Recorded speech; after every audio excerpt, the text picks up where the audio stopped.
SUERF, the European Money and Finance Forum, bringing together policymakers, finance, and academia. Ladies and gentlemen, welcome to this SUERF-Baffi Bocconi e-lecture on the Resilient Society, European Perspectives. In a new, much acclaimed and indeed highly interesting book, everybody of you should have it, Princeton professor Markus Brunnermeier argues that the only way to protect our societies, social and economic institutions from various big shocks is to build resilience and invest in mechanisms for bouncing back. There are, when you read through this book, numerous applications for this framework of thinking that you can find in the book and that you come across immediately. The COVID-19 pandemic laid bare the high costs of being ill-prepared for major crises and shocks to our institutions. Climate change and the energy transition is another example. We are still all under the impression of the results, or some might say the non-results, from the Glasgow Climate Conference. Emerging market crises are another example. What will, for instance, happen once the next Western monetary policy tightening interest rate cycle sets in? Linked to emerging market resilience, the question arises how to cope with big migration movements and how to enhance the resilience of the EU as a society composed of diverse societies. In the field of macroeconomics, various applications come to mind. Financial crises, as the one experienced in 2007 to 2009. Government and private debt crises, as the one experienced in 2011-2012. How to achieve a society's resilience in the face of a low natural rate of interest and very expansionary monetary policy over a very long period with distributional consequences. Society's resilience in a scenario of higher inflation rates, think of the Great Inflation, and of fears triggered by the recent rises in inflation. Several of these case studies are discussed in Markus's formidable book. This seminar aims to achieve two things. First, it provides all of us a quick overview of some main insights from the book, directly from the author's mouth. Thank you, Markus, for accepting our invitation. We are very privileged. Second, true to SUERF's mission, we aim for a specifically European angle with senior European policymakers and experts bringing in their views.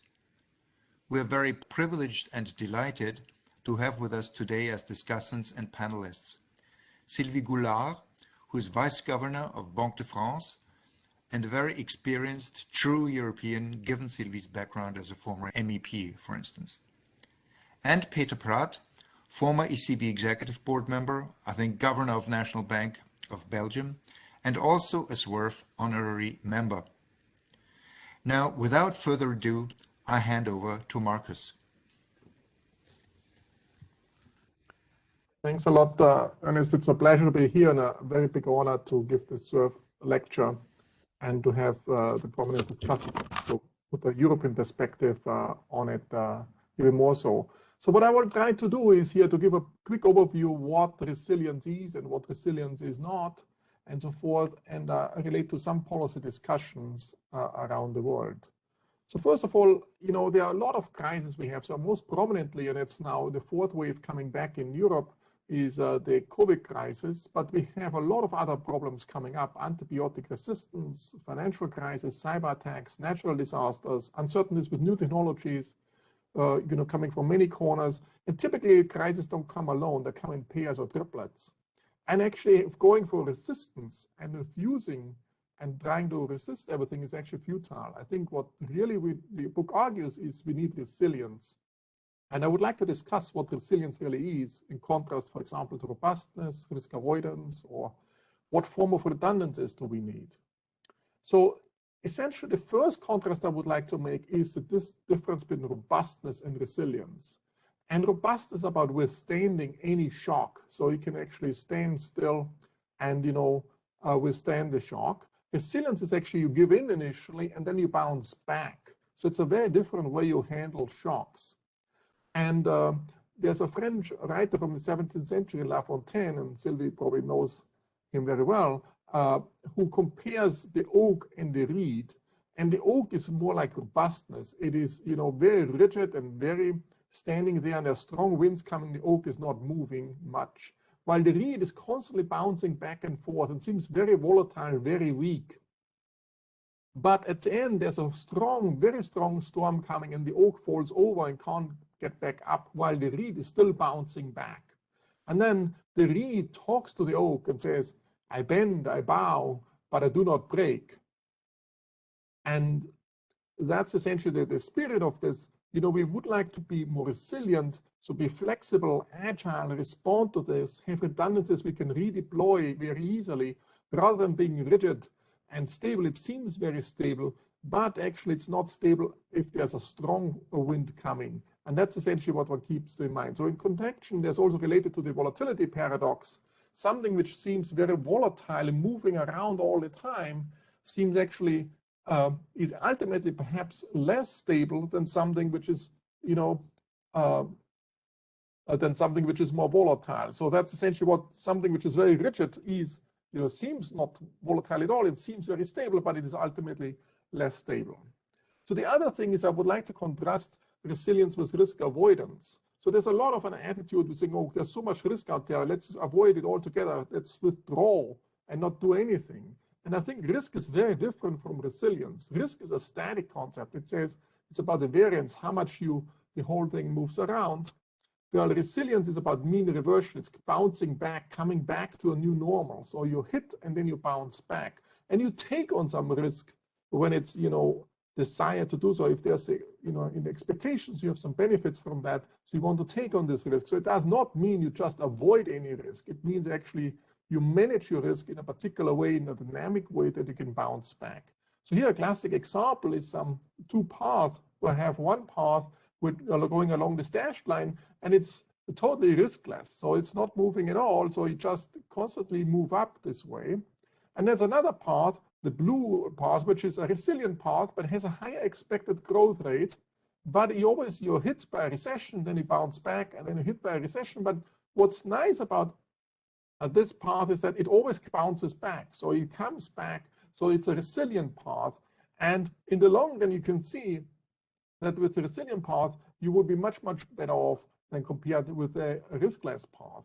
So we should actually, in certain circumstances, actually, if you look at climate change, I will come back to this, we actually have to go to some extent to a more resilient path. And if we go for the other path, it might not lead to the desired outcome ultimately. And that's why we have to understand and how do we achieve a world which is more resilient. So in a sense, we have to classify our risk based not on how risky it is, but how resilient it is. And that's what I would like to go into. What are risks which are not resilient? So what are so-called resilience destroyers? And there are at least 3 resilience destroyers. One is traps. So if you're hit by a shock and then you're trapped, you can't come back. And the book talks about poverty traps, if you go in emerging economies, middle income traps. So for whole countries there can be traps, but there can be individual traps as well where you can't come back. So one is traps. So you really have to watch out traps. So if a risk is associated with traps, then you really want to avoid this risk. Other risks which are associated with feedback loops, you want to avoid as well. And if you're a third group of risks which are associated with tipping points, there's path dependency. And if that's in particular, if you look at the climate change aspects, which, coming from where we just went through the events in the meeting in Glasgow, where you say, oh, there are tipping points involved, you have to treat this type of risk very differently. Because if you have a tipping point, like there's a path going down and then you hit the tipping point, then these feedback effects kick in and then you move up to a much more dramatic situation. So in this sense, tipping points are also very, very dangerous resilience destroyers, because after the tipping point, the feedback effects kick in and they make the situation much more worse. Now, resilience comes at different levels. It comes at the individual level, it comes at the systemic level, and the society level. So individuals, there's a lot of psychological literature that individuals become more resilient if they behave in a particular way, and there's a certain amount of training involved and so forth. And then you have networks, electric grids, global value chains. They can be more or less resilient, and you need redundancies, particular redundancies for that, and buffers and all this. What this book is mostly, how can we make the whole society more resilient? And what makes it interesting, the society is really about interaction of people and how people behave and what they think, expectations and so forth. And it's an interaction between the externalities of people and the response to that. So in particular, here a simple example, take a situation where actually there's not much resilience built in. So as a person A is actually doing something, it acts in a particular way and causes a spillover to person B, some externality to person B.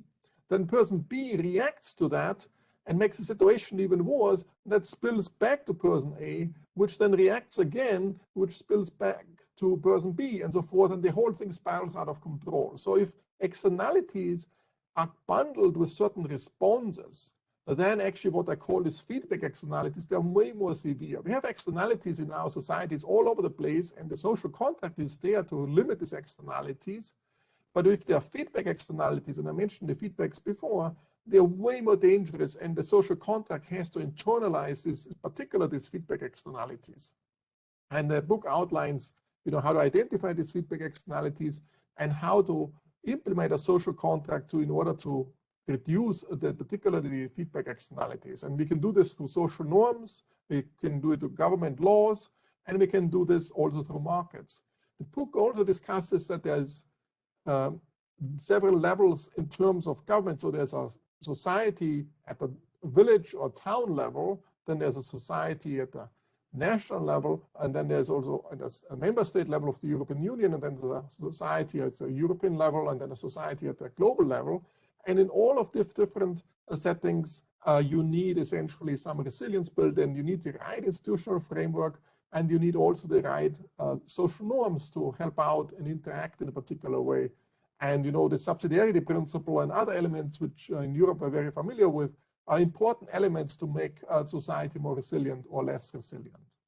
So what the book does, it provides in the first part, the definition of resilience and other risk-related, robustness-related concepts, contrast it to the social contract and how to implement the social contract. And then the second part of the book really says, how can you manage a resilient society in the light of the COVID crisis? Because very much how the health components are affected in part 2. Then in part 3, it talks about the macro resilience, the macroeconomy, like the COVID crisis also led to some innovation boost, but also some scarring. And scarring is like a trap. It's very hard to bounce back from, and how to avoid that. It talks about financial whipsaw, where there's in March 2020, everything seemed to collapse, and then it bounced back dramatically. You have record issues of IPOs, of corporate bonds, and the financial situation bounced back dramatically. But we also have huge public debt building up, but a low interest rate, and that might actually compromise our resilience down the road, because if huge debt level might make it harder to manage the next crisis. But nevertheless, it was important to intervene at this point. And it talks about the inflation whipsaw as well. So at the beginning of the crisis, inflation went down, and then it bounced back, and now we have much higher inflation expectations and also higher inflation, how to manage that. And the final part of the book goes then in the global aspects. It talks about emerging markets, developing economies. It talks about the geopolitics, about US and China, and where Europe has to find its way to make it more resilient. So the whole global world order, global finance, the role of the dollar, global value chains, outsourcing. Should we go to reshoring or multi-sourcing? And has a whole chapter dedicated to climate change as well. So in terms of policies, just to allude to some few of them, as I said, what's very important to bounce back in health dimension is to not only contain the crisis, but also have a strategy to bounce back to a new normal. And for the COVID crisis, it was all about the vaccines. Macro, we have a low interest rate environment that gives us more fiscal space, but it gives us less room in the monetary space. So we have to recalibrate this as well. Then we have, in finance space, you have to have, for resilience, is often given by efficient debt restructuring. So your bankruptcy code has to be designed this way that it can bounce back. That's at the corporate level and individual level, the bankruptcy code, but also at a country level. We have to figure out ways where we can restructure debt such that we can bounce back more easily. And so, for example, probably don't have time to that. If you look at debt, the debt payoff is very flat. It looks very stable for many, many realizations. So let's say the tax revenue is random here along this x-axis. The value of the debt is fairly stable, but it might break at some point when there's default in the debt. And that's a little bit like the oak. The debt, and then suddenly the oak falls over, and then it can't come back. There's a lot of disruptions. On the other hand, equity contracts seem way more risky. They constantly move around. They're a little bit like the reed, but at the end of the day, the equity contract is always coming back. So it seems much more stable in the long run. So this way you have to trade off these two things. There's, talk about the exchange rate mechanism, the distributed ledger technologies, how that will help global value chains. We have to move away from just-in-time focus more to a just-in-case. We might want to introduce stress tests for global value chains as we do for financial institutions, just to inform various trading partners how stressful it could be. I mentioned already the global geopolitics, and then there's the climate change aspects where the tipping points play very prominently. And I also relate resilience to the concept of sustainability. Essentially, resilience is part of sustainability. If a society is not resilient, or if a system is not resilient, it's also not sustainable, but it's not enough.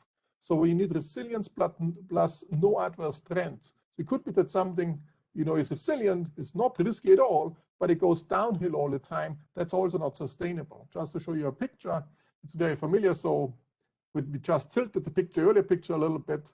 So you see here one part, the dashed line again, it's riskless, but it goes down the drain, sooner or later. So we have to go to a more risky strategy, but a resilient strategy. And this way, at least we have an upward trend, and can avoid that we're actually going down the drain. So if you add a tipping point to that, so you see, if you have this tipping point, the only part which really leads us away from the tipping point is this more risky, but resilient part rather than the one which has this adverse trend.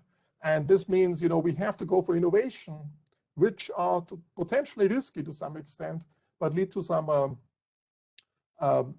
bounce back. So as long as it's risky and bouncing back, I think that's a way to handle, in particular on the climate side, to go for that. So one other lesson we learned from COVID, despite of this lockdown, and I talked in the conclusion on this, despite of this dramatic lockdown at a global scale, the CO2 emissions didn't go down much, about 6–7%. And so it shows that actually the only solution is to go for new technologies and help us in this regard. So let me conclude here, and then we come back perhaps to these themes later on, the more European level as well. Thank you very much, Markus, for this introduction. I now hand over to Sylvie for a first round of comments from a European perspective. Thank you very much. Thank you, Ernest, for giving me the floor, and I'm glad to be here to comment this very interesting book. There are many points I can agree with. I don't have slides, but some words I would like to comment. First, I very much agree with the idea that resilience is not robustness, and even more for Europe, and for a couple of reasons. The first of all is that we are aging societies. And in my opinion, the flexibility, the capacity to rebound is unfortunately generally reduced by aging.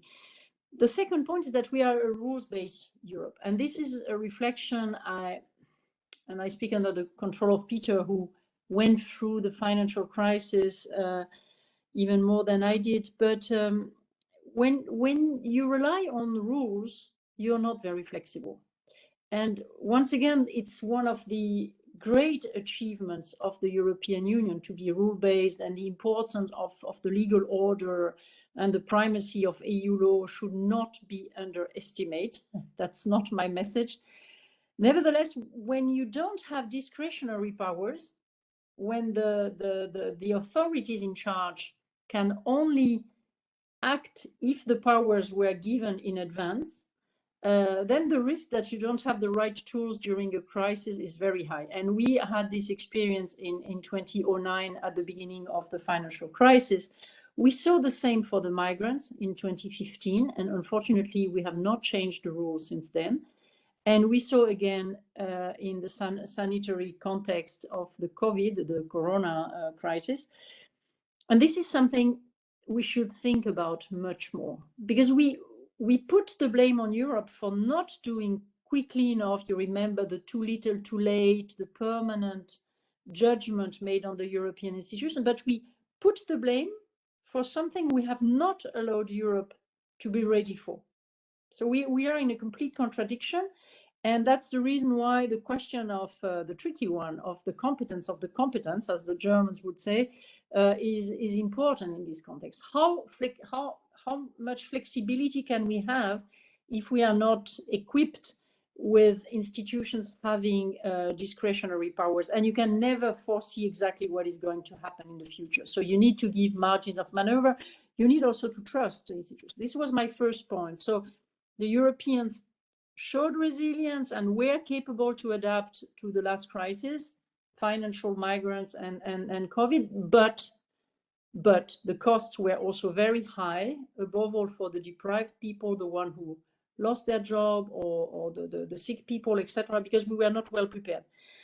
The second point, it's very interesting that we have this debate just after the conclusion of the COP26, because of course what you say for health is also true for climate. You mentioned sustainability. We wrote at the Banque de France with the BIS a book called The Green Swan that was published in January 2020. It's interesting, just before the pandemic. And in The Green Swan, we were underlying the characteristic of the potential for the events linked with climate, with far-reaching risks, non-linear, the necessity to have forward-looking analysis and not for backward-looking risk analysis, which is also quite an element of, to be resilient, you just have to be prepared for yesterday's war, but to anticipate what is going to happen. It is also what you said, I think. So for disruptions, the so-called Monet method, the step-by-step approach, is it still something we can we continue by saying, well, we will do small steps? Personally, I don't believe it. Here I'm going to give a very personal vision. We did a lot, the central banks, in the last years, etc., but it is always coalition of willing, and we are proud of everything what was done was great. But I have a question, and I really can't sleep at night when I think about it. Are we adapted for disruption? Are we capable of conceiving the framework we need, or aren't we just trying to, to use the recipes of other types of events? And in any case, unfortunately, we should be prepared. This is what the WHO is saying, etc., for new health crises, which have to do with sustainability, because the economy as it functions is not sustainable. And we create the diseases by deforestation, zoonosis, etc., etc. So we have to be aware that it is not a one-shot. So your book is very useful, Markus, because I fear that we will have to face further, nobody knows exactly what, but further problems, or it can be also with the antibiotical resistance. And my third point, which is interesting also in your presentation, in your book, it's when you talk about the interaction between public and private, between international level, local and national level, between people as well, between the authorities. And we see it in all the policies we try to put in place right now in the sanitary crisis. The difference between, there were phases where everybody in France was saying, look, the Germans, they have a federal system. It's very much, it's closer to the people. It's better to take the right decision. When you are centralized, it's not the right way to do it. And there are other phases where people say, oh no, if it is too much decentralized, you cannot take the fair solution for the whole population, etc. So I really believe that we are all trying to give an answer, but we should be very, very humble, because there is not a one-size-fits-all solution.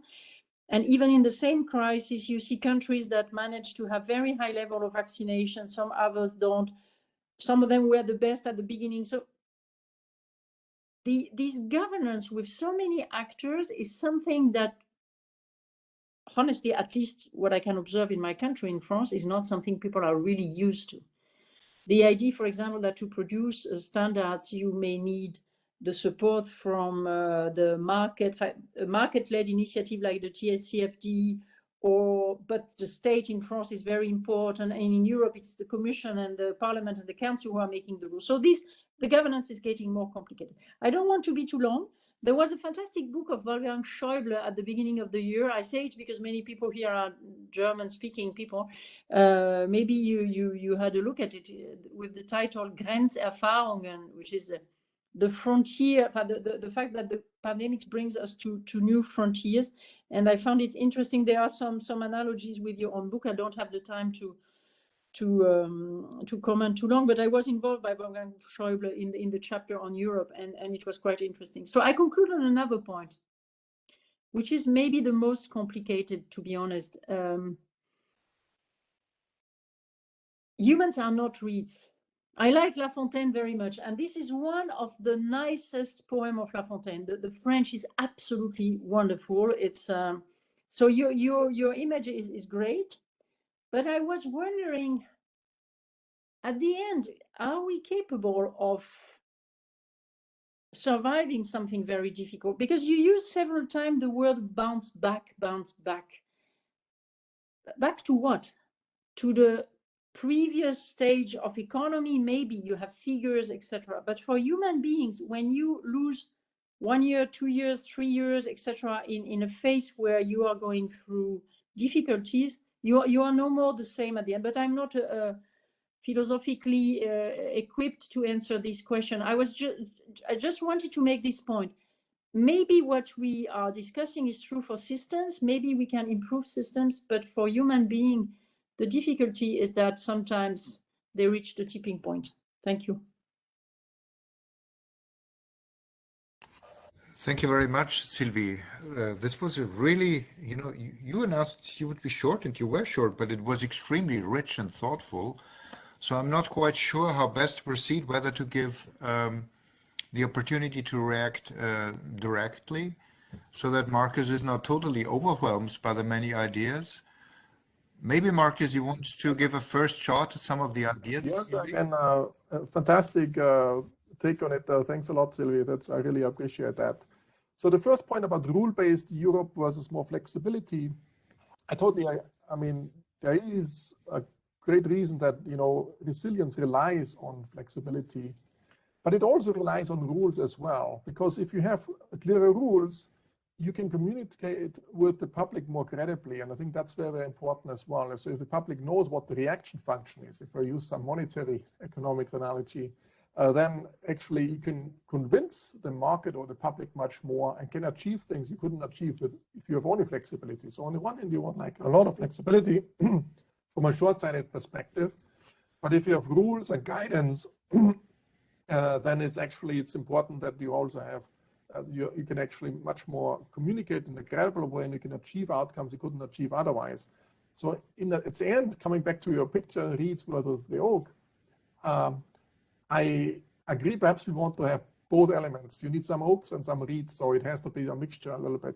But my feeling is a little bit in Europe, there are too many oaks and too few of the reeds. So there's too much rigidity and not enough flexibility. And I think we have to tilt a little bit towards flexibility, so I agree with you.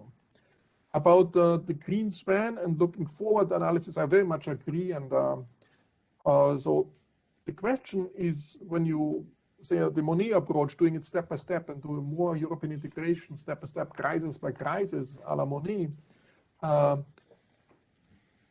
ideally, I think probably want to have a bigger leap in one go, but it's probably very hard to take the population with you. So the challenge is always, to bring everybody into the boat and bring the population with you. And I think that's very, very important. So if the elites just move ahead, and they have to move ahead, but if they move too far ahead and don't bring the population with them, I think that might be too challenging, might be, that's always a tension. I think you nicely pointed this out. And then the third point about the interaction between public and private and having too many players and too many governors intervening. So I think what the book tries to do is to say, okay, there are different ways to implement the social contract. So you have, on the one hand, you have, you know, social norms, I think, which we often underemphasize how important social norms are. Like if you look in some Asian countries, like in Japan, you know, no one required them to wear a face mask, but it's just enforced by the citizens on their own because the social norms are so pronounced. But the problem with social norms is that they are very slow moving. They don't react fast to new circumstances. But in general, you would like to have a social contract where you can change how much is driven by social norms, how much is driven by government law, and how much is driven by the market, that this also stays a little bit flexible. So if the circumstances change, if you go in a corona crisis and there are a lot of health externalities, then the government can step in. But importantly, when the government is stepping in and the crisis is over, the government should also step back again. So that you have a flexible approach of the government, that the government is not taking over. It might temporarily step in more aggressively, but the system should be designed this way that actually it also steps back and just doesn't do some power grab, and then the government limits the freedoms of the citizens further and further. And I also agree that the humans are not reads, so I was referring probably more to a society as the interplay of the society. That's a very good point, and you know, people typically are reluctant to change, probably too reluctant to change. So probably we have to only nudge them a little bit to be more flexible. But I think the system and the social contract could be a little bit more flexible in this regard in order to be more responsive to various crises we might face going forward. And that's, but it's a very nice point you put together, and a very nice way to relate it to the recent events and the challenges Europe faced in the last 2 decades. Thanks again, very much appreciated. Move on to Peter. What is your thinking about the book? What thoughts did you come up with when you looked at it? Yes, many thoughts. First, I would say it's an ambitious book, Markus. But I think that's also the merit of the book. Can you follow me? Because there is some interference here, I see. We hear you very well, Peter. Is it working? Because you're not moving anymore. We are hearing you, and we see you. We can hear. It works. Oh, good. Okay. So, Markus, it's an ambitious book, but I think this is also the merit of the book. I looked a little bit back at the literature on resiliency, and there is a huge literature, but it's a specialized literature. It's on transportation, energy, IT systems, finance, even anthropology and societies. But what you find in the literature is very few cross-references across the different domains. So I think there would be a need for much more cross-fertilization than what we see today. And I think one of the merits of your book is trying to put bridges across different domains and to address the society resilience issue. My second comment is on the definition of resiliency and the image of the reed. Bouncing back, you see, in the face of shocks, it gives the idea that you are back to normal or to some new normality. I think we have to think in terms of capacity to adapt, which you have in your book, by the way, but also making opportunity from adversity. I think this is probably the most important thing when you have a shock somewhere, is to draw the lessons of the shock and to rebuild, you know, on new basis. And the idea of the reed bouncing back doesn't give you the idea of, you know, making opportunity of, you know, of a shock or a bad situation. So I think this is a first remark I wanted to make, is the bouncing back. There is a question of learning from crisis and the question of prevention of crisis. Sylvie, you mentioned Jean Monnet. Jean Monnet was, Europe will be forged in crisis. But I usually said it's better to be preventive and to try to, fix your institutions before you have a crisis and not draw the lessons from the crisis after. And I think this reflection about how proactive should you be in terms of institutions applies also today. I will come back to Europe at the end. So my first remark is not only jumping back, Markus, but you said that in your book, but it's also adaptation and constructing a new normal, a different situation. The second is resilience to what? And that's something also which you have in your book, but not so much in your presentation. Usually one talks about resiliency to shocks, and shocks are very often considered as exogenous, which most of the shocks are not exogenous. They are man-made. They are not, acts of God, like, well, an earthquake, for example, but even an earthquake, or a meteorite, hitting the planet. These are exogenous shocks, but most of the shocks are man-made, and the seeds, are put in the ground very early enough, and we don't see them. And this was a reflection in the global financial crisis, that the crisis is being prepared in good times, where we put, all, sort of rules, regulation, and the mindset evolves in a certain direction, which is unsustainable in the end. So I think it's very important not to think about shocks as exogenous, but shocks as something which is a high degree of endogeneity. Not everything, I agree, but most of the shocks are man-made. And it may take a long time before they materialize, but it's man-made. And in the COVID crisis, for example, in a way, it was good for Europe that politicians assess the shock as exogenous, so nobody is responsible. It's an act of God coming from somewhere. But there is of course, you could also say that everybody should have been responsible before, as you explain in your book, Markus. So the question of exogenous versus endogenous shock, I think, is very essential to explain to people that we should avoid talking about shocks, but talking about the way we organize ourselves in an unsustainable way, and which at some point will give, rise to a shock, but it's man-made, it's not something exogenous. The next point is that when you look at the literature on on resiliency, you find, and you mentioned most of them, I think, you mentioned, for example, diversity. It's key, to be resilient. Now, when you think about diversity, there are many dimensions. There is diversity of mindset, of ideas, accepting critical views in organizations, listening to the Cassandra and to the Pangloss people. So it means, having an open mind. It also means diversity in the way you organize yourself. For example, if you look at finance, diversity, which would help resiliency, means that you have to have you cannot have a bank-based financial system or a capital market-based financial system. It's important to have both.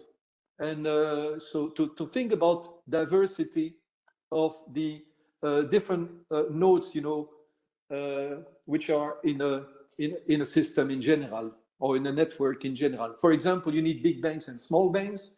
You need, capital markets, and you need banking markets at the same time. So that's diversity. And I will give the example of Basel just a little bit later. But diversity is quite important, and we have to see what diversity means. Redundancy, which is usually a cost. Redundancy, that means, for example, for firms that they have to have inventories, that you have to have, if you're in payment systems, that you have call centers, or even, that you have backstops, payment system infrastructures running in parallel to the main center. So that's redundancy. Adaptability, connectivity is very important. Also means that if a system breaks down, you must be able to shift to another network or to another supplier, but up to a point. I think one is very good, Markus, in what you have written now and what you have written before, is looking at network. And networks are very good for resiliency in general, because you're not alone, but the networks can be also extremely vulnerable. sort of organization. So we have to think about connectivity as something improving resilience, but up to a point we have to think carefully what connectivity means. I think that's extremely important to think.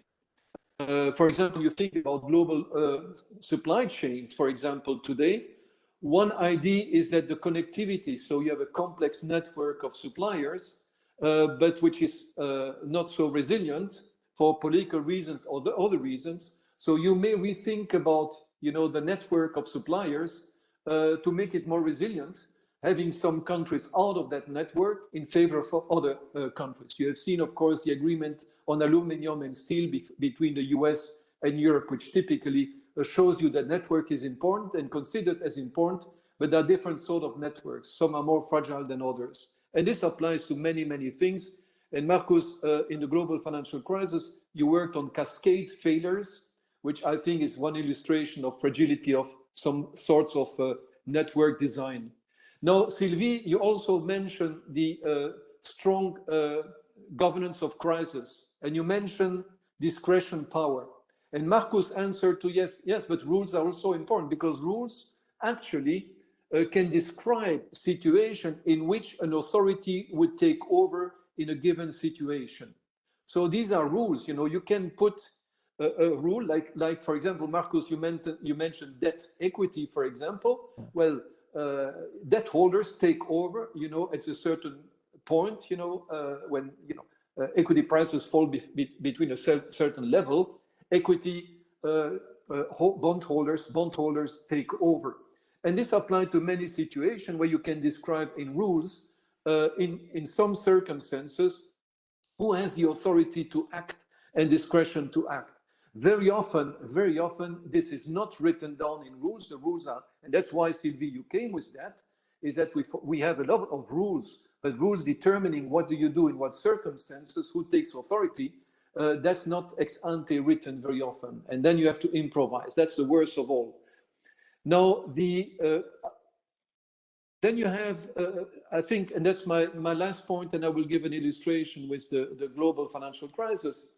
But then you have the resiliency of pure market economy. When you think about pure market economies, first they don't exist.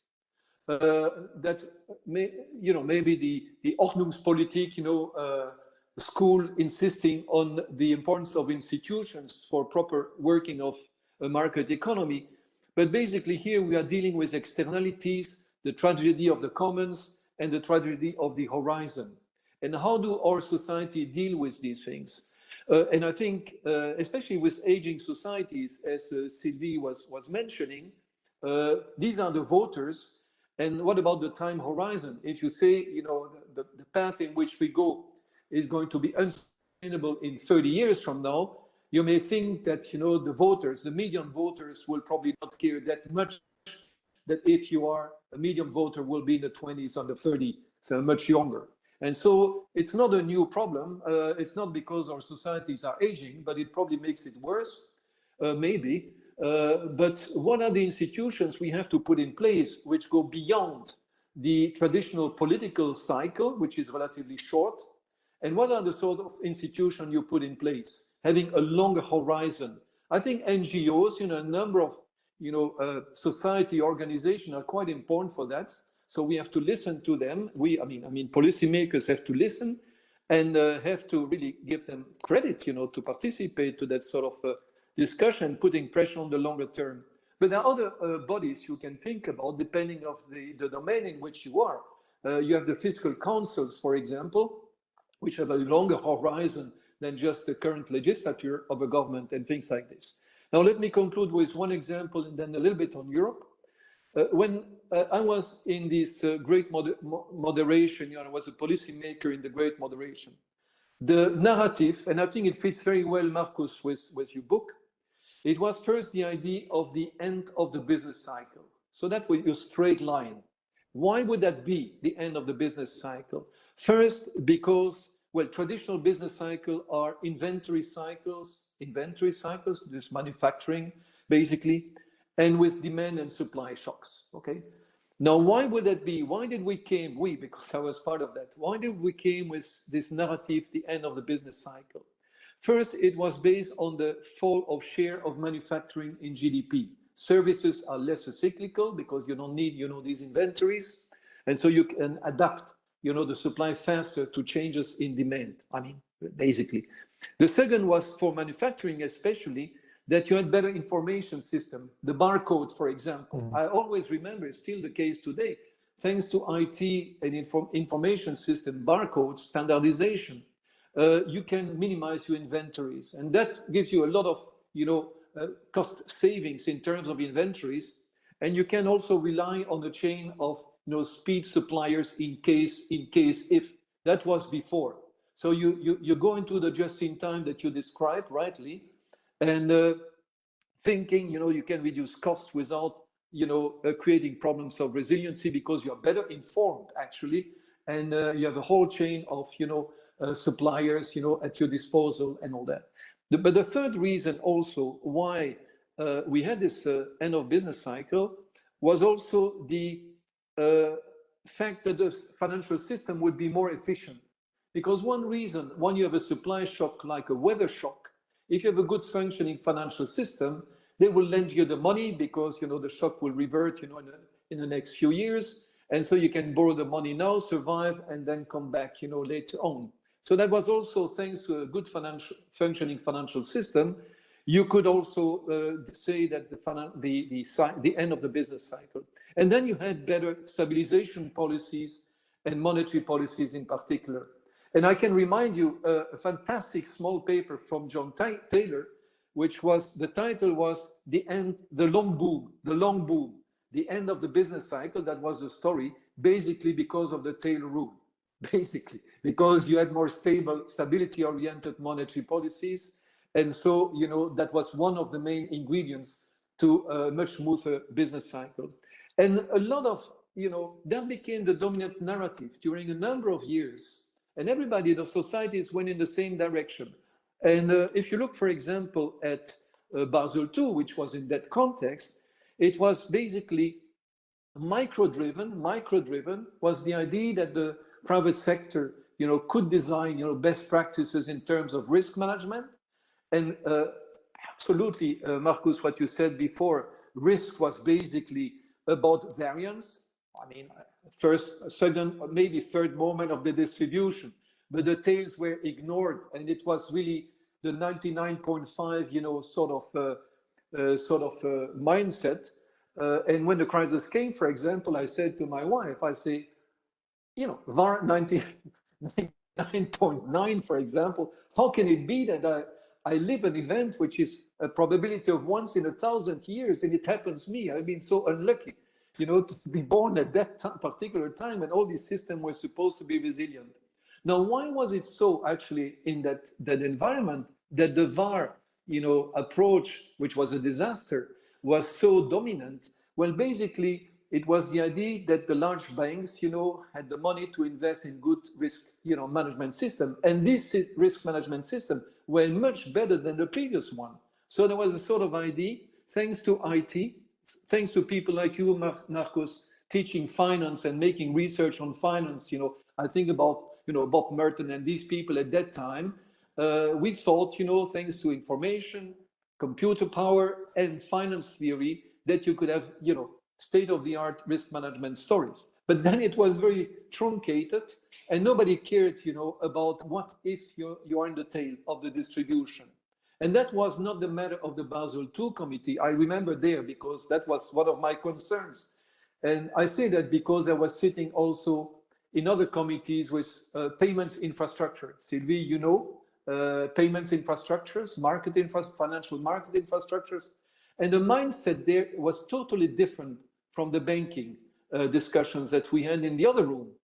And there we were basically talking about tail risk, about, resiliency, making war games, having redundancy, having authority, from an authority taking over. So it was a very command military sort of environment that we had in payments, while in the banking, in the other room, it was a total different environment where you could trust, the private sector. Although we know that the private sector would not externalize the externalities, and there would be things like, you know, the fallacy of composition that, you know, if things go back, you sell your position, but you forget to think about the fact that your colleagues are going to sell at the same time and liquidity would evaporate. Markus, your famous, you know, contribution at the global financial crisis on this. So I think we should really draw the lessons of all this. And I think we did for the banking system. I think, you know, it has been very much improved, fantastically, I think improved compared to Basel II. But then we forget about the other part, because a lot of risk have been shifting to the non-banking sector, to non-bank financial institutions. And we are not so sure here how resilient they're going to be in the future. So I think you have this lack of holistic way of addressing the problem of finance, because we did it for banks largely, but there's still big pockets, you know, which are unaddressed today. Now, finally, on the European integration, I think we used to teach many years ago European integration. The main narrative of economists was, you know, global free trade is better. That's the first best. And protectionism is, of course, the worst, and global would be the first best. But you cannot do that for a number of reasons, because cultures are so different, you know, productivity levels are too different. So if you do it at the world level, there will be too many shocks, you know, and the borders will never accept, or, you know, will never accept that. And if you do that with a selected number of countries, you can deal with many, many things. You can go faster. That was European integration. You can deal with political questions, geopolitical questions. Don't forget, we came from the Second World War. So the question of autonomy, resiliency, you know, politics, you know, there was still the Cold War also, you know, in the 60s, you know, you never knew what could happen. Think about Cuba and all that. So there was this perception that Europe was extremely important to build resiliency. A country itself could not do it because we talk about small open economies. And so, you know, that's also very fragile, or because they're very poor. If you're small and not open, but if you're open, you are fragile. So the idea would be European integration would be the main project to build resiliency. And we had, if you look at the common agriculture policy, for example, one is security of supply in the common agriculture policy, security of food supply. It was in, I suppose it's still in. And then we say there are many ways of having that. One would be to have suppliers all over the world, Argentina, Russia, etc. The other way would be to support agriculture. And then you do it the wrong way, probably because, you know, you mix that with other objectives and the lobbyings coming. So I think it's worse after the global financial crisis, after Trump, after what we see, you know, geopolitics, you know, power politics coming back. That I think the European integration, Ernest, that's why you wanted to put the focus there, is quite important today. And then you have to see onshoring, for example, what is the cost of that? Onshoring. Is it friend-shoring, as, you know, an American official said the other day at the Peterson Institute? It's friend-shoring. That means that you have a supply chain, but you privilege, you know, some countries. Europe, obviously, but you can go to the US. That's a steel and aluminum trade agreement, that recent one, which it's worth reading. It's incredible. If you think if you're still a free trader, it's incredible, and it's really in view of resiliency against, you know, potential geopolitical threats. What we have learned with Trump is also that things can change very quickly. In 3 years from now, something like that, can change very quickly. And so I think the European integration process has to go back to the roots. Why did we do all that construction? I think, Sylvie, you worked on a lot on this.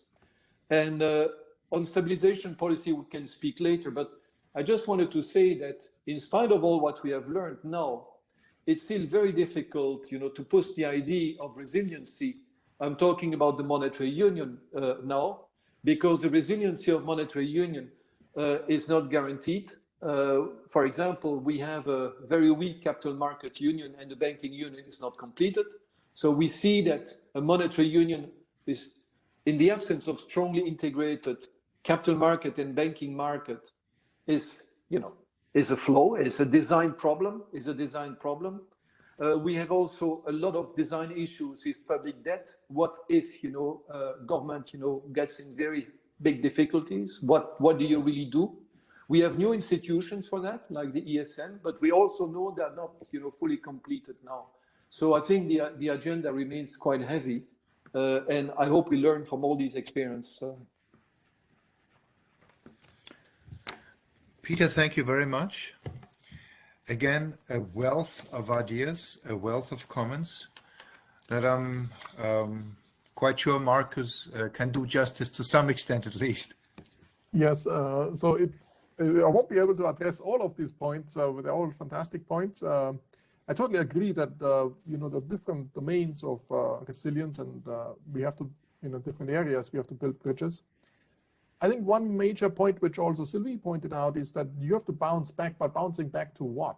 And I think it should be a new normal. Yes. I think typically what you bounce back to hopefully something better than before.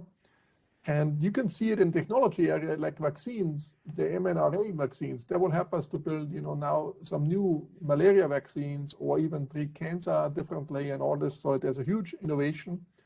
And I think there's a lot of talk in Europe about digitization. I think it's very important that Europe is catching up on this.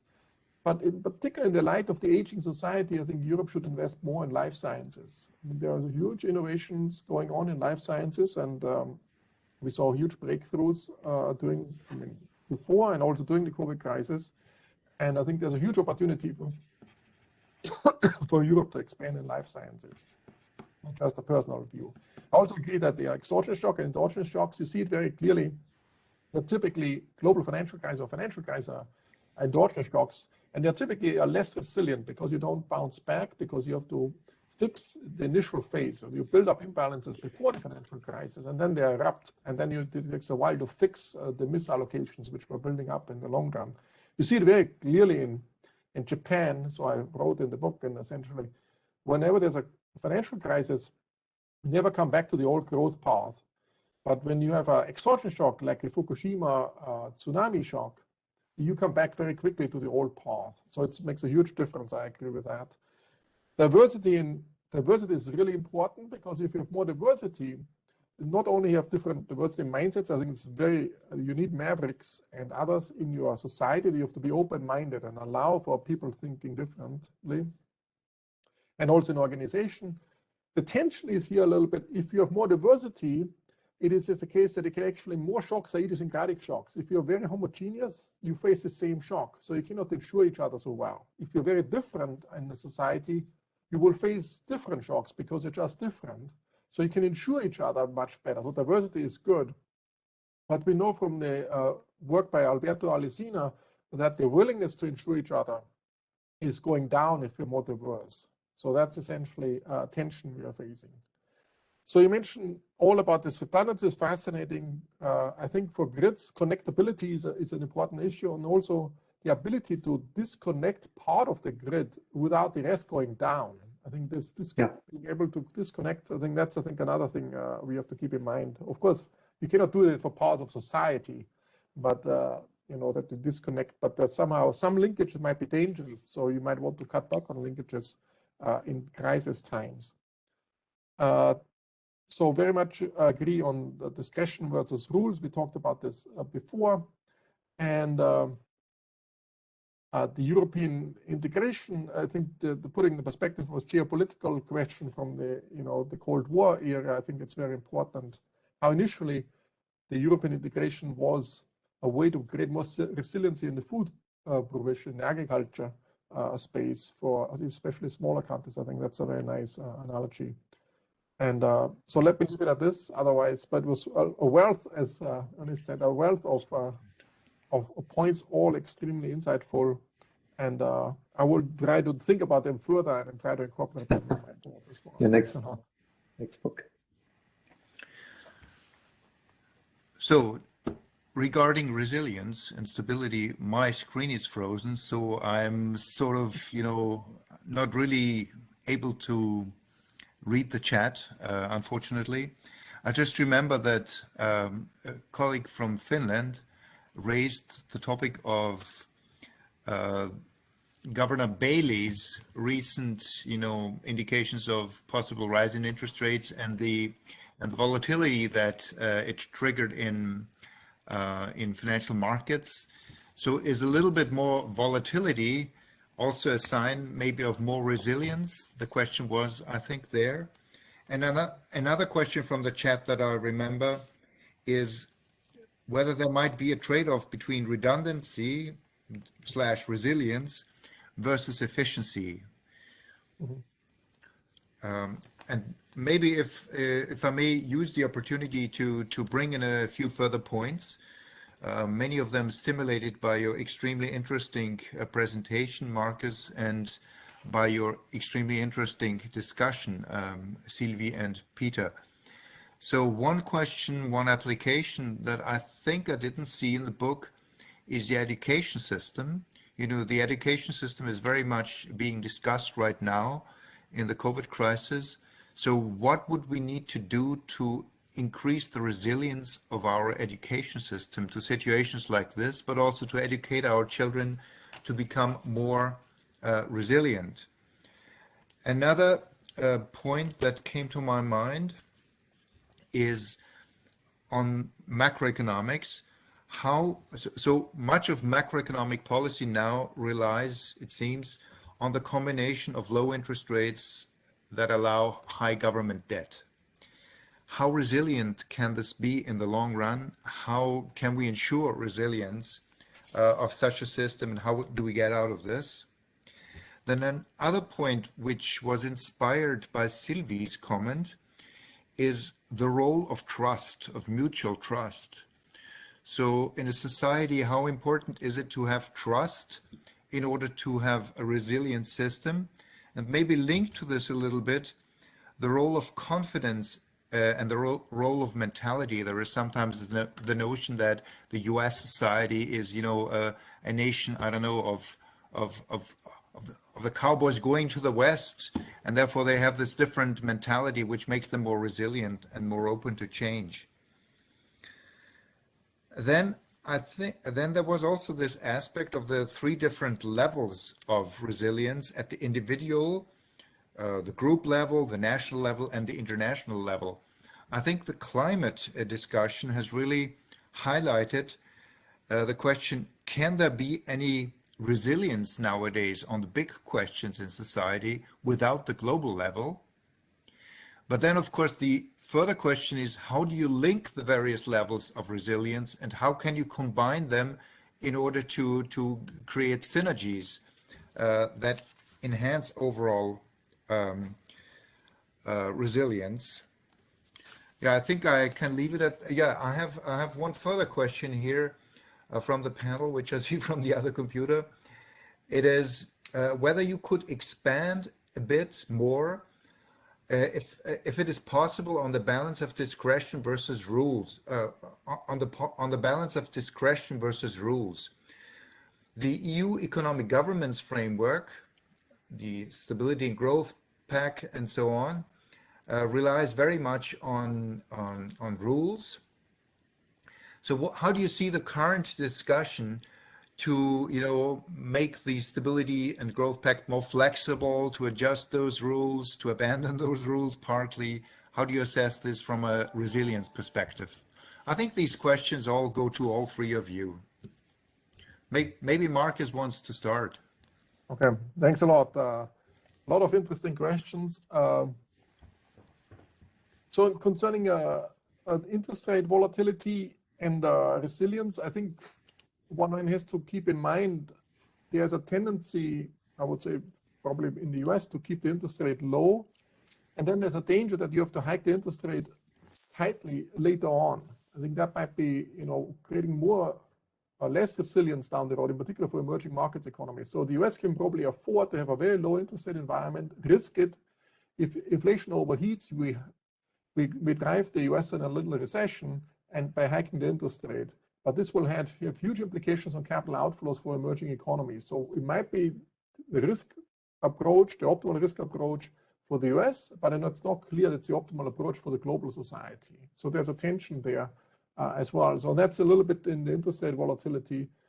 And sometimes you see a lot of volatility coming when you make a turning point, and then people say, oh, from now on, interest rates can only go up, and that's things jump much more dramatically. So one has to keep this in mind as well. With regard to the redundancy efficiency trade-off, so it depends how one defines efficiency. If you have a very narrow perspective of efficiency, that's why I often mention in the book cost minimization, then there's a clear trade-off. So you want to minimize your cost just in time and everything, nothing in just in case, and have no redundancies. If you have a more broader concept of efficiency, it then incorporates essentially some redundancies, because you take all this into account. If something goes wrong, how bad would that be? So this, in a more holistic perspective of efficiency, you would take the redundancies into account. I think what's important is that you invest in redundancies which you can employ for many different types of shocks, and you can readjust them very quickly. So you don't need redundancies for everything which is not efficient at all, but redundancies, there are different forms of redundancies, very rigid redundancies which are very tailored to a particular shock, or redundancies which you can employ flexibly and readjust. You might still face a shock, but then you can change your behavior and employ these redundancies if they're flexible, and this might be less efficient. So I use this picture of a skyscraper in the book, where I'm saying if you make sure the skyscraper is never moving at all, but then it becomes so heavy with redundancies that it falls on its own. So you need some flexibility, don't let the skyscraper move, but you need some redundancies. With regard to your educational system, I would like to make 2 points. One is that we probably have to have more general education, in a sense that if you specialize too much, people are less resilient because they cannot adjust. So if you have a more broader general education, you can readjust if the environment changes, and you're more flexible to adapt to that. But in particular to the Corona crisis or COVID crisis, what we had a lot of resilience, which we thought came out of online teaching. So imagine the Corona crisis would have happened 10 years earlier. Then we would not have been able to switch over to some Zoom teaching and all these things. It would have been much more dramatic.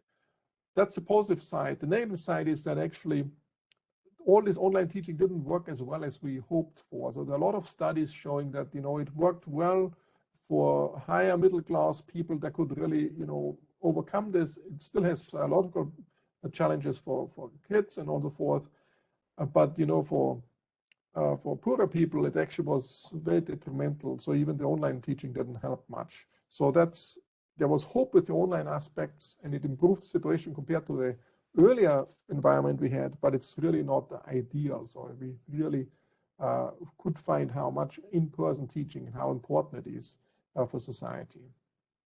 With regard to the macroeconomics, a low interest rate, indeed, it helps to overcome, and we go to high debt level, and but it is actually creates less resilience in the long run. So there's some term structure of resilience in a sense. It makes us more resilient now, but it might make us less resilient in the future, and we have to watch out for that very dramatically. So it might not be the biggest problem for the very advanced economies, but it might be a big problem down the road for many emerging economies and also for some countries in Europe, depending how we set up the framework. Sovereign default, it comes into play, and so many emerging economies might face some sovereign default issues down the road. The role of mutual trust, that's very, very important. I think in a society, to make people do something, you have to be trustworthy as a government. And what's also important is trust in science. There was a little bit of a swing. So in the initial phase, there was more trust in science. Okay, what the epidemiologists said and what we should do gave us a lot of guidance what to do. But then the trust eroded over time. And it's very hard to keep the trust if the scientists learn on the fly as well. So the challenge essentially is that when one projects too much knowledge, so the media and all this project as if the scientists know everything, and then suddenly things change and one learns more and the scientists change their view, then it's very hard for the public to understand why the scientists changed their views, even though if you would have communicated initially, said, oh, we don't really know, we have to think about this and we have to think this, and then there would be more understanding that you change your opinion later on. So that's why there's a reluctance. If you change the recommendations too much, you lose essentially this trust.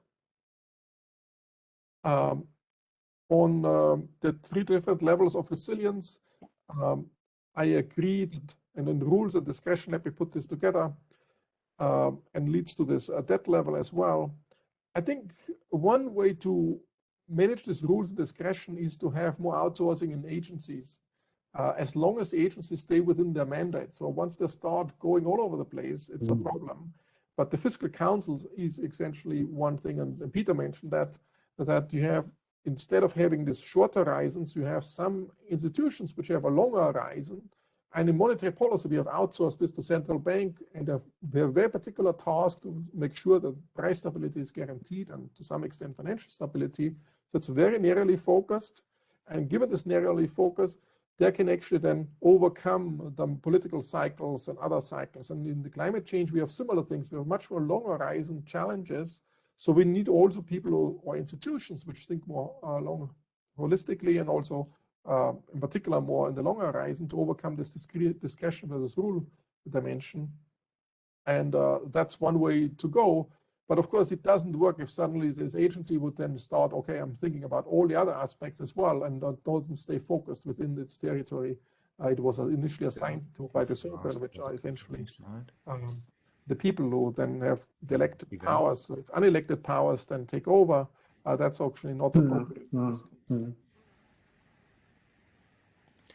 Thank you very much, Markus.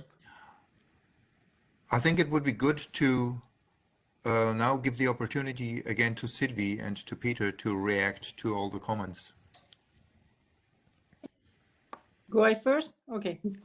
No, maybe I'm going to pick the three points. The first one is what you said before, Markus, on before Peter made very interesting remarks as well. But you said, well, we cannot go too far ahead because the population would not follow the elites. And this is one of my favorite questions. I mean, do you really believe that the duty of elites should not be to bring the people where we should be? And that the problem is that to a certain extent, we don't have the appropriate elites. We don't have the people taking the risk to tell them, to tell their population that, and I'm saying this knowing all the difficulties, but take Schuman in 1950. Schuman in 1950, if he would have followed the French population or the German, there would not be Franco-German reconciliation, not at all. He was called Le Bosch in the Chamber of Deputies, etc., etc. So I'm not saying it's easy, etc. But when I see the poor chair of the COP26 crying at the end of a 2-week conference, which of course has achieved some progress. I don't want to put the blame on anyone. But actually, even the people who were in charge are not entirely, how can I say, satisfied, or at least convinced that what we have done collectively, and I don't put the blame on anyone, above all with the current state of the Franco-British relationship. No, I'm just stating the obvious problem of climate. What we are all doing as so-called elite, the elites should be called elite if they manage to take the people on board. And they are not there just to be elected or to be paid in other positions, just to say, oh, this is what I cannot do. By the way, for example, the fact that at the G20 we managed to find an agreement on tax is a good example of the fact that sometimes it works. I don't want to be too negative, but for me, the responsibility of the elites is not just to say, oh, you know what, it's very complicated. My second point is about the Stability and Growth Pact, etc. And I'm going to leave my current hat at the Banque de France, just as the former, one of the rapporteurs of the six-pack. If you look at this, and if you read the treaty carefully, you will see that in the treaty, the member states are supposed to coordinate their economic policies. So you have the rules, but you have a decentralized but coordinated way of doing the economy together, having a policy. And maybe the problem is not so much what is in the rules, because we need some safeguards, and we cannot continue to borrow, at least for intergenerational solidarity. But the key question is, are we capable of doing something positive together in terms of, and it is, by the way, what we introduced in the six-pack in 2011, which was the macroeconomic imbalances, all the instruments given to the Commission And you know what? I'm going to say something very stupid, but we have the agency. Huh? It is supposed to be the European Commission. We don't need to reinvent the wheel and to create new bodies. So we have people in charge of the common interest of the European Union, and the member states should be part of the efforts, and we need to have this scoreboard where we look at the diversity of the situations and how each country can contribute better. And the very last point is on education. In my opinion, you can give the children more tools. You can make sure that they are equipped for a bumpy future. You cannot learn people to be more resilient. Resilience is something you go through on a personal basis. You cannot learn it. You have no idea what it is. You have no idea what a disease is before you experiment it, and there are other situations where this is not something you can teach. And my last remark on the US, maybe the resilience has also to do with the fact that they have less buffers, less social protection. I'm not saying at all that I'm not in favor of the European social model, but the truth is that the more you have buffers and protection, the less flexible and resilient you may be. But if for the ones who would like to see what American resilience is, and it is not always rosy, look at Nomadland, the movie showing the destiny of people who lost everything in the US. So I'm not pleading for a system in which people must go to work again when they are very already elderly, etc. But I'm just saying that to a certain extent, the more you create buffers, the more you introduce guarantees, insurance, the more people are hit the day something new is happening. So we have to find the right balance. And of course, I'm in favor of the European model, but maybe keeping in mind that we are privileged worldwide to have such a model. Thank you. Thank you very much, Sylvie. Peter, what are your reactions? Many points, of course. Let me take the redundancy versus efficiency. I think that's a very, when you read, I invite you to do that. I mean, you Google, you will find a number of very interesting papers, pre-COVID papers on supply chain, resiliency, the firms like Cisco and others, explaining how they see the global value and how they prepare themselves for a shock. But basically, what I was interested, because they basically look at acts of God, earthquake, or some disturbance, tsunami or things like this, and they explain how they manage their organizations. But there are two things there. How do you design your catastrophe, sort of scenarios, and how much money do you put into that?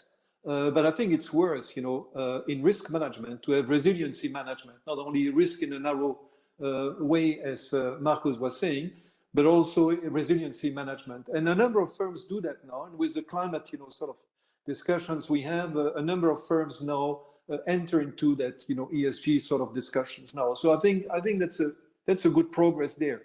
One of the problems is that mostly, big firms do that more than small firms in general, because it costs money to do that.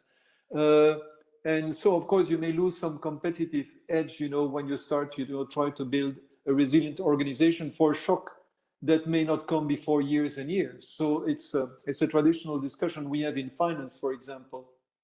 That's why, in Basel, we wanted to have global rules, because capital markets were open.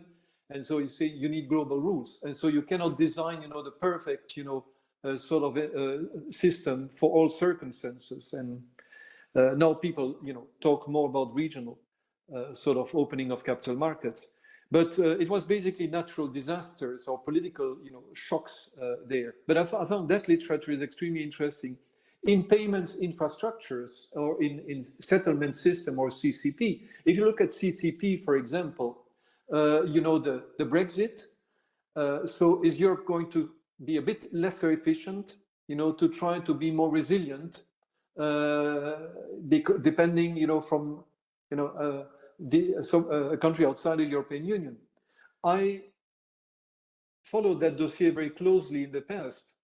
I thought always, what would be the circumstances in which a foreign authority, let's say the UK, in spite of MOUs or whatever the arrangements, would not communicate all the information on time? Can you design scenarios? And yes, indeed, we could design scenarios in which there would be an incentive for a third country authority not to share the information.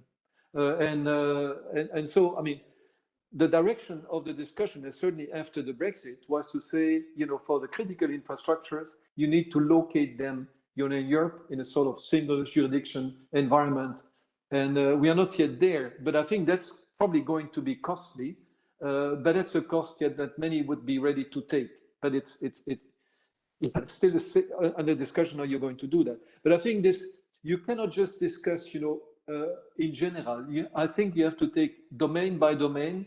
For example, capital. Does the banking system have too much capital now to be resilient? Of course, but it has too much capital. It's maybe not efficient compared to other forms of intermediation. And so the risk, the financial risk, will shift to other parts of the financial system. And is that better than to have a little bit lesser capital in the banking compared to what you have in the present setting? I don't know. I think, you know, you have to think holistically about the non-banks, you know, and the competition. And this applies to DeFi, you know, to the new forms of, you know, non-intermediation, you know, the direct intermediation by DLTs or other forms. Markus, that you work on that. But it's clear that if you let some part of finance regulated because it's more resilient, some of the risk may shift to other parts, and it may shift even to a sort of DLT sort of environment, distributed, totally decentralized environment. And that, you know, it's really, you have to take this holistic view. But at the same time, the difficulty is that you want innovation, you know, to test, you know, these new forms of finance. And not to cut them too early by regulation. And it's very difficult to do. So it's very difficult to give you general rules for that. You really have to enter the different domains. On stabilization policy, on public debt, there was an easy question on public debt. I'm personally extremely worried about the level of debt, in spite of low interest rate, of course. You could say interest rate is going to remain low for a long period of time. But it may not be the case. I mean, when you talk about disasters, you know, that's something that could happen. And and what if there is a new shock, you know, or how much fiscal space would you have? Are you going to go, you know, to 200% of GDP? So what? So I think rebuilding fiscal space is essential. I'm quite worried about this. And so the Stability and Growth Pact, I think, is important. I mean, you need some framework. I know it has to be flexible, but at the same time, you know, you need these rules. You have to combine and that. So discussion seems to be quite difficult. Now, on monetary policy, there was a quite interesting question, but it's a totally different register. It's on, you know, Andrew Bailey on financial conditions or the volatility of interest rates. I mean, it's also something that worries many of us, because monetary policy, basically, what you want to do, especially with a zero lower bound, but it's always been like this. I mean, that you want to influence financial conditions, and then if financial conditions go in the directions you would like, then you say financial markets understand our reaction function, and you're quite happy. Then sometimes it goes the other direction, and then you say, well, financial markets, you know, I mean, there is a problem with financial markets, lack of liquidity. There may be, you try to find other reasons. No, it is clear that the central banks have been so much involved in financial markets with QE. I mean, we have to admit that. So it's very difficult to read, you know, what comes out of market prices, because they're based on expectations of the big player exiting at some point in the market or staying present for a very long period of time, in what segment, you know, of the bond market is going to continue.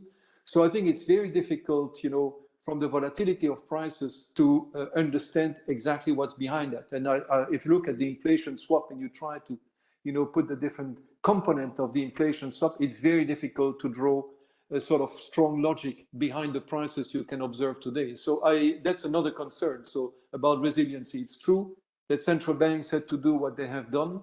But if you think about resiliency of the future, including for public debt and monetary policy, it's clear that there are very serious questions about, you know, the resiliency of stabilization policy, given the level of debt and given the present level of interventions of central banking markets. And I don't deny that this was necessary, but it's not because, you know, central banks have done what they have done that they should not think about, you know, what is a stable state situation later on.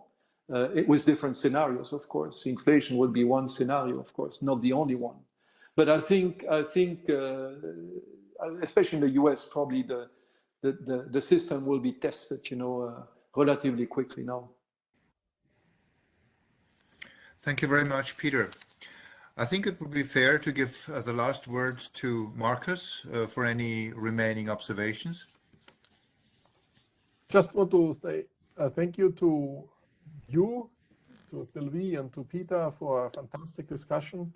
And I think there were a lot of interesting points raised. I mean, there are too many to summarize now, but I think one thing which is important for Europe essentially to find its place in the China-US position, and then the climate change and all of these challenges we will face, antibacterial resistance and all these things, to stay focused and prepare for that, and also be aware there might be certain shocks we can't prepare for.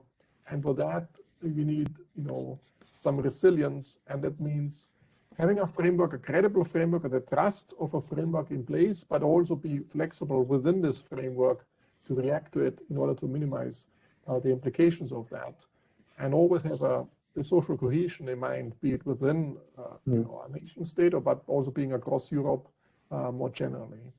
And thanks again for giving me this opportunity to present the book here and get all this fantastic feedback from the panelists, from you, and also from the participants, especially in the chat box. Thank you. Thank you very much, Markus, for sharing with us your thinking on resilience and for presenting to us your book. Thanks to Sylvie and Peter for taking the time to think about this issue and to provide such a wealth of comments and thoughts. Now, obviously, things are moving fast, and apparently applications for the concept of resilient are abundant and you know, coming up every day anew. So I see already the second edition of the Resilient Society being under preparation. Now with this, I would like to conclude this meeting. Thank you, bye-bye, and stay resilient. Thank you. Thank you. Thank you. Bye-bye. Bye, all of you. Thank you so much.